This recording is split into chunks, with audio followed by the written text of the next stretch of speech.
Ada sedikit pantun, ambil pancing di dalam peti, mancing di sungai dapat ikan. Selamat datang di podcast ini, mari bersuka, jangan sungkan.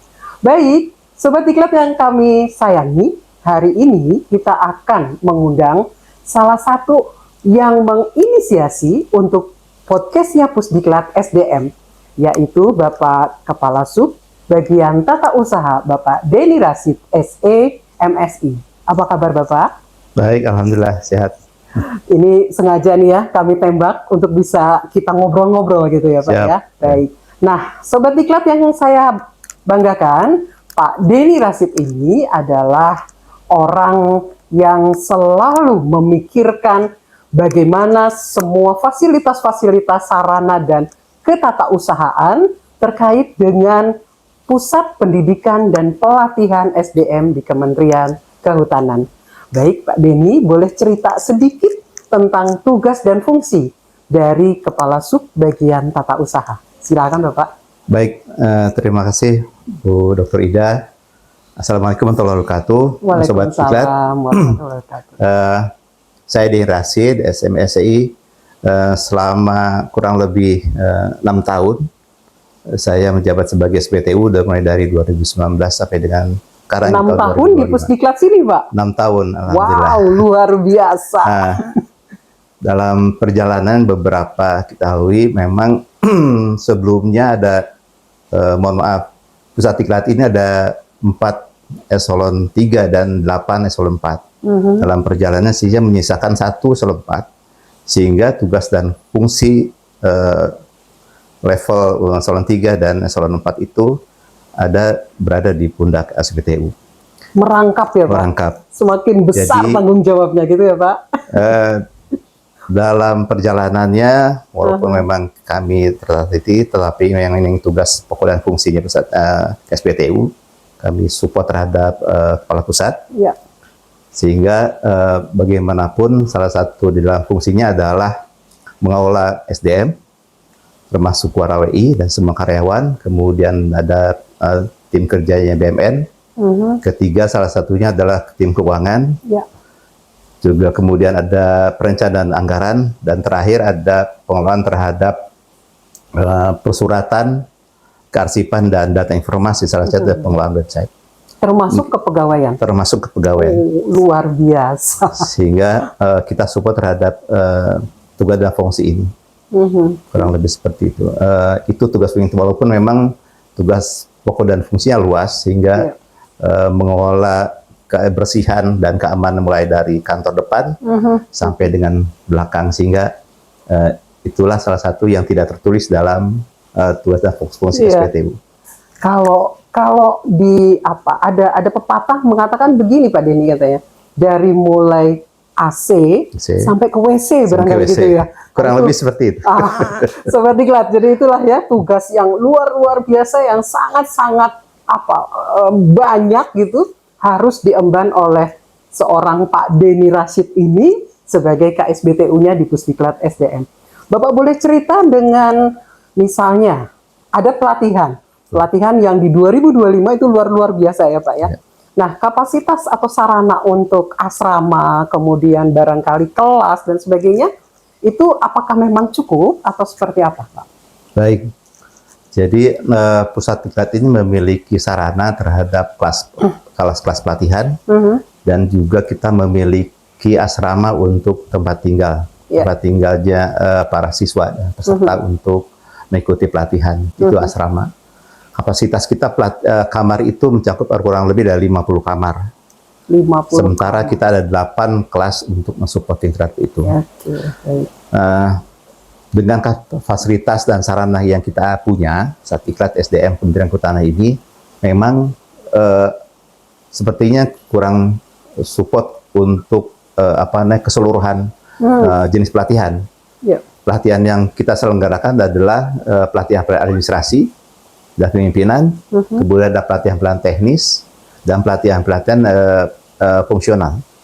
Sehingga, dan jangan lupa kita juga ada pelatihan yang sifatnya blended, yang kerjasama.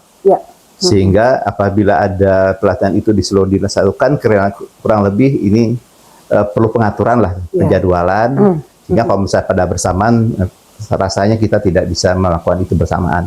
Nah, dalam perjalanannya kita harus membuatkan jadwal tertentu sehingga mana ini pelatihan-pelatihan yang diamanatkan untuk dilaksanakan, kemudian ada yang kerjasama, mana yang diprioritaskan, mana yang kita bisa pending sebelumnya, sehingga perlu kita koordinasi dan penjadwalan sehingga semuanya berjalan dengan baik sampai akhir tahun ini. Iya, tapi pernahkah terjadi misalnya akhirnya penuh barangkali ya gitu ya, sehingga Pusdiklat sempat menolak atau karena kalau kami dengar ada juga titipan gitu ya, yang tadi kerjasama Bapak katakan, nah, itu apakah memang pernah ditolak atau seperti apa?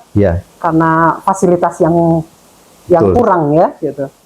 Fasilitas yang kurang, memang kita tuh ada beberapa jenis pelatihan. Yang satu klasikal, yang kita seluruhnya di pelatihan secara langsung, direct. Kemudian pelatihan blended yang menggabungkan antara online dan klasikal itu tadi, dan juga full online.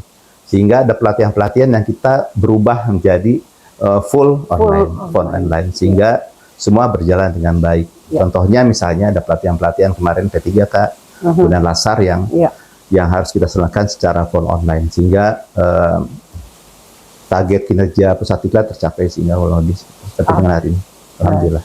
Iya, baik. Sobat Diklat, selain kita mendengar barusan ada sarana prasarana fasilitas untuk pelatihan dan pendidikan gitu ya.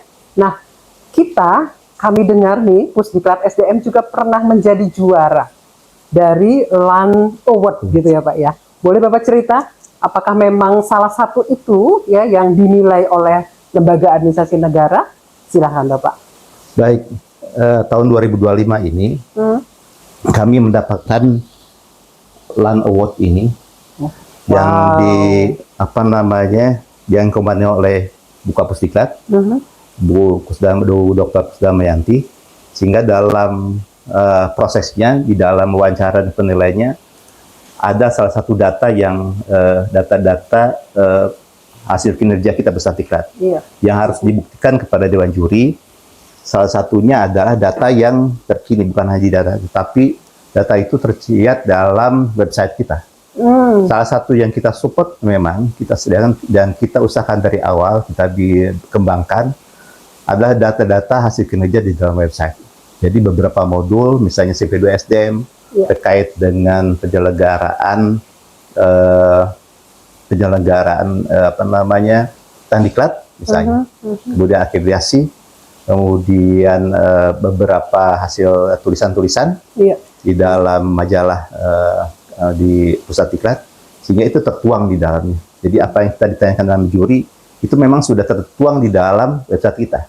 Jadi update terus, sehingga salah satunya yang kita support dan menang di 3 kategori itu adalah kita support terhadap keberadaan website kita, data-data yang hasil kinerja selama ini, kurang lebih seperti itu. Jadi semua informasi ada di website kita. Betul. Ya, termasuk media sosial barangkali. Nah itu media sosial, alhamdulillah kita bersama support, salah satunya Bu Dr. Ida ini support terhadap media sosial ini. Alhamdulillah menjadi nomor 1 di eselon 1 di Kementerian Pertanian. Wih, luar biasa ya Sobat Diklat.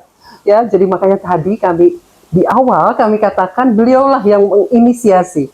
Jadi untuk yang lain-lainnya kami punya di Pusdiklat SDM ini, tetapi memang untuk podcast itu baru di awal 2025 ya Pak ya. Ya, itu inisiasinya dari beliau gitu ya. Nah, kalau memang tidak ada ide dari beliau, tentunya podcast yang namanya Pusdiklat SDM ini tidak akan ada dan kita tidak akan bertemu dengan Sobat Diklat. Baik ya. Saya ucapkan terima kasih dalam ini kepada Dr. Ida atas sebagai motor penggerak di podcast di Pusdiklat. Sama-sama Bapak, karena Bapak juga mendukung dengan tim-tim kami juga sehingga podcast ini tetap berjalan. Insya Allah tidak akan berhenti, kita akan selalu mencari narasumber-narasumber yang lain. Nah, kami agak sedih juga nih Sobat Diklat. Beliau ternyata harus bergeser dari Pusdiklat SDM ke Pusrenbang ya Pak ya. Padahal kita sudah, tadi Bapak katakan sudah 6 tahun gitu. Ada yang mau disampaikan oleh Bapak barangkali terkait tentang Pusdiklat SDM ini? Baik, terima kasih. Pusat Diklat adalah sumbernya orang-orang terpilih, sehingga walaupun bangunannya adalah bangunan klasik yang lama, tapi orang-orangnya adalah orang-orang pilihan dan modern. Saya ingin ke depan bahwa bangunan nggak apa-apa klasik, tapi dalamnya adalah dengan teknologi orang-orang yang berpikir ke depan, sehingga cocok untuk memang Pusat Diklat SDM ini sebagai pusat pelatihan. Mungkin demikian seperti itu. Salah satunya ingin ke depan sebetulnya, salah satu yang ingin sebetulnya belum tercapai adalah perusahaan kita yang belum digital. Oke. Sehingga mudah-mudahan yang bersambut nanti mudah-mudahan disambut bahwa Pusat Diklat juga akan menyelesaikan perusahaan yang digital, sehingga semuanya isi walaupun bangunannya klasik, tapi semua modern dan serba digital. Amin. Iya, baik. Itu jadi catatan ya Sobat Diklat, bahwa perpustakaan di Pusdiklat SDM ini kita akan coba untuk menjadi digital. Bapak terima kasih untuk bincang-bincangnya. Jangan kapok. Walaupun nanti Bapak sudah ada di Pusrenbang, ya, Pusat Pengembangan dan Perencanaan SDM, tentu kita masih tetap ingin ya mendapatkan arahan dari Bapak. Baik, terima kasih Sobat Diklat. Demikian bincang-bincang kita dengan Bapak Dedi Rashid, SE, MSI. Mudah-mudahan di tahun 2026 kita akan juga menghadirkan narasumber-narasumber lainnya. Demikian, wabillahi taufiq wal hidayah. Assalamualaikum warahmatullahi wabarakatuh. Terima kasih Pak Denny. Terima kasih semuanya. Terima kasih Pak Dr.